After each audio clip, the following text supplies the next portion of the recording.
تیسرے گناہ کی طرف ہم چلتے ہیں. وقتل النفس التي حرم اللہ الا بالحق. تیسرے نمبر پہ نبی صلی اللہ علیہ وسلم نے بیان کیا جن جانداروں کو اللہ نے قتل کر ڈالنا، مار ڈالنا حرام قرار دیا، ان کو ناحق ظلماً قتل کر دینا، یہ بھی بہت بڑا گناہ ہے. زمانے جاہلیت میں یہ برائی بہت زیادہ پائی جاتی تھی عرب کے اندر کہ جب کسی کے یہاں بچی پیدا ہوتی تھی، بیٹی پیدا ہوتی تھی، تو وہ بھوکمری کے ڈر سے، فقر و فاقہ کے ڈر سے اپنی لڑکیوں کو، بچوں کو زندہ قتل کر دیا کرتے تھے، مار ڈالتے تھے یا زمین میں دفن کر دیا کرتے تھے. یہ برائی بہت زیادہ پائی جاتی تھی.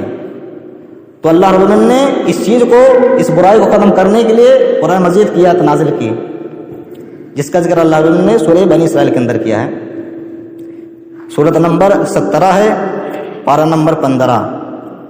پارے کا نام ہے سبحان الذی اسری بعبدہ لیلا من المسجد الحرام الی المسجد الاقصی ولا تقتلوا اولادکم خشیۃ املاق. تم لوگ اپنی اولاد کو فقر و فاقہ کے ڈر سے قتل مت کرنا. نحن نرزقهم وإياکم، کیونکہ ہم ان کو بھی روزی دیتے ہیں اور تم کو بھی روزی دیتے ہیں. تم لوگ فقر و فاقہ کی ڈر سے اپنی اولاد کو قتل دیتے ہو. سن لو، اللہ فرماتا ہے تو اپنی اولاد کو فقر و فاقہ کے ڈر سے کبھی بھی قتل مت کرنا اپنی اولاد کو. کیوں؟ کہ ہم تم کو بھی روزی دیتے ہیں، ان کو بھی روزی دیتے ہیں. ان قتلہم کان خطأ کبیرا، بے شک ان کا قتل کر دینا، ان کو مار ڈالنا، یہ بہت بڑا گناہ ہے. اللہ نے یہ نہیں فرمایا کہ گناہ ہے، اللہ نے فرمایا ان قتلہم کان خطأ کبیرا، بہت بڑا گناہ ہے ان کو مار ڈالنا، قتل کر دینا اولاد کو. اسی طریقے سے سورہ مائدہ کے اندر اللہ رب العالمین نے بیان کیا اسی چیز کو. سورۃ نمبر 5 پارہ نمبر 6. پارے کا نام ہے لا یحب اللہ الجہر بالسوء من القول الا من ظلم. من قتل نفسا بغیر نفس او فساد فی الارض فکأنما قتل الناس جميعا. جو کوئی شخص کسی شخص کو ناحق ظلمن، ایک شخص کو قتل کر دے، ایک شخص کو مار ڈالے، تو گویا کہ اس نے تمام انسانوں کو مار ڈالا. جو شخص کسی ایک شخص کو ناحق ظلمن قتل کر دے تو گویا کہ اس نے تمام انسانوں کو قتل کر دیا، گویا کہ وہ تمام انسانوں کا قاتل ہے.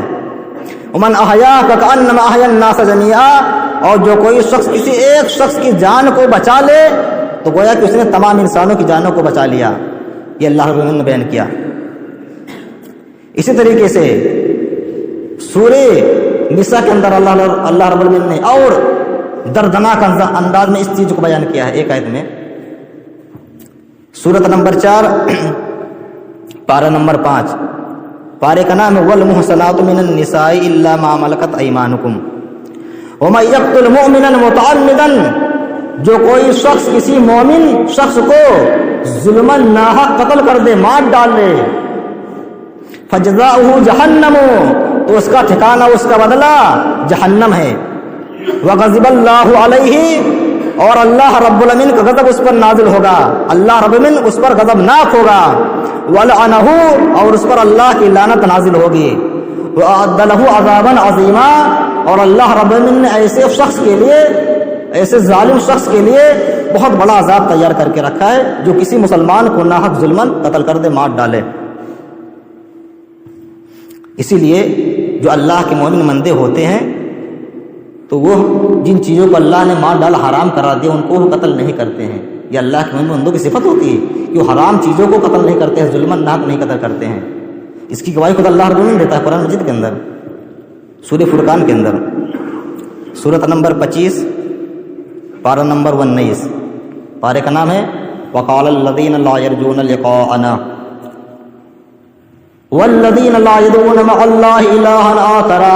اللہ کے مومن بندے، عباد الرحمن بندے تو وہ ہوتے ہیں جو اللہ رب العالمین کے ساتھ کسی دوسرے معبود کو نہیں پکارتے ہیں، اللہ رب العالمین کے ساتھ کسی دوسرے کی عبادت نہیں کرتے ہیں، اللہ رب العالمین کی عبادت میں کسی دوسرے کو شریک نہیں ٹھہراتے ہیں. ولا يقتلون النفس التي حرم اللہ الا بالحق. اور جن جاندار کو اللہ رب العالمین نے قتل کر دینا حرام قرار دیا ہے، ان جاندار کو قتل نہیں کرتے، انہیں مارتے ہیں. الا بالحق، ہاں مگر حق کے ساتھ. اگر اسلام حکم دیتا ہے، شریعت حکم دیتی ہے تبھی قتل کرتے ہیں.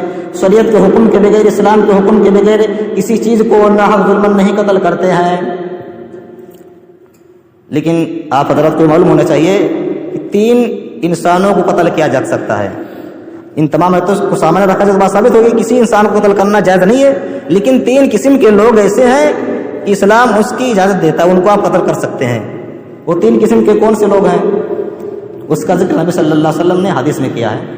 حدیث سنیے، عن عبد اللہ بن مسعود رضی اللہ عنہ قال قال رسول اللہ صلی اللہ علیہ وسلم لا يحل دم امرئ مسلم الا باحدى ثلاث۔ حضرت عبداللہ بن مسعود رضی اللہ عنہ بیان کرتے ہیں کہ نبی صلی اللہ علیہ وسلم نے بیان کیا کسی مسلمان کا خون بہانا ہرگز جائز نہیں ہے، الا باحدى ثلاث، مگر ہاں 3 لوگوں کے خون کو بہا سکتے ہیں آپ۔ وہ 3 لوگ کون ہیں؟ پہلے نمبر پہ بیان کیا السیب الزانی، شادی شدہ مرد ہو یا عورت، بڑھیا ہو یا بوڑھا ہو، وہ اگر زناکاری بدکاری کا ارتکاب کر بیٹھتا ہے، زناکاری کر بیٹھتا ہے تو اسلام حکم دیتا ہے آپ اس کو رجم کر کے اس کو مار ڈال سکتے ہیں، قتل کر سکتے ہیں، مار دیتے ہیں۔ تو پہلے نمبر پہ السیب الزانی، شادی شدہ مرد ہو یا عورت ہو، وہ اگر زناکاری بدکاری کا ارتکاب کر دیتا ہے، کر بیٹھتا ہے تو اس کو بھی قتل کیا جا سکتا ہے، کوئی گناہ نہیں ہے۔ اس کے بعد دوسرے نمبر پہ بیان کیا والنفس بالنفس، جان کے بدلے جان۔ کسی شخص نے آپ کے بیٹے کو قتل کر دیا ہے ناحق ظلمن، اور اگر آپ بدلہ لینا چاہتے ہیں، قصاص لینا چاہتے ہیں تو بدلے کے طور پر بھی آپ اس کے بیٹے کو قتل کر سکتے ہیں، جس نے قتل کیا اس کو بھی آپ قتل کر سکتے ہیں بدلے کے طور پہ۔ دوسرے نمبر پہ بیان کیا نفس بالنفس، جان کے بدلے جان۔ اور تیسرے نمبر پہ میں نے کیا المفارق التارک للدین والمفارق للجماعت، تیسرا شخص وہ ہے جو دین اسلام سے پھر جائے اور دوسرے دین میں چلا جائے، یعنی مرتد ہو جائے، اسلام سے پھر جائے، اسلام کو چھوڑ دے، مرتد ہو جائے جو شخص، تو اس کو بھی قتل کیا جا سکتا ہے، اس پر بھی کوئی گناہ نہیں ہے۔ لیکن ان 3 لوگوں کو چھوڑ کر کے کسی اور شخص کو قتل نہیں کیا جا سکتا ہے۔